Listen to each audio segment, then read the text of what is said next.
അസ്സലാമു അലൈക്കും വറഹ്മത്തുള്ളാഹി വബറകാതുഹു. സുന്നി വിദ്യാഭ്യാസ ബോർഡ് ഇംഗ്ലീഷ് മീഡിയം സ്കൂളുകളിൽ 4-ാം തരത്തിലേക്ക് തയ്യാറാക്കപ്പെട്ട അഹ്കാമു തജ്വീദിന്റെ ദഫ്തർ ത്വാലിബ് അഥവാ വർക്ക് ബുക്കാണ് വായിക്കുന്നത്. സെക്കൻഡ് ചാപ്റ്റർ ആണ്.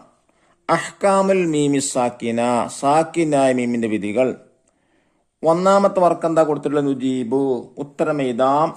ചോദ്യം 1, സാക്കിനായ മീമിന് വിധികൾ എത്ര? ഉത്തരം 3. 2, സാക്കിനായ മീമിന് വിധികൾ ഏതെല്ലാം? ഇദ്ഗാം, ഇഖ്ഫാ, ഇൽഹാർ. ചോദ്യം 3, സാക്കിനായ മീമിന് ഇഖ്ഫാ ചെയ്യണപ്പോൾ സാക്കിനായ മീമിന് ശേഷം ബാ വന്നാൽ. ചോദ്യം 4, സാക്കിനായ മീമിന് ഇദ്ഗാം ചെയ്യണപ്പോ സാക്കിനായ മീമിന് ശേഷം മീമ് വന്നാൽ. അല്ലാഹു തആല തജ്വീദ് നിയമമനുസരിച്ച് പാലിച്ചു ഓതാൻ നമുക്കെല്ലാവർക്കും തൗഫീഖ് നൽകട്ടെ. അസ്സലാമു അലൈക്കും വറഹ്മത്തുള്ളാഹി വബറകാതുഹു.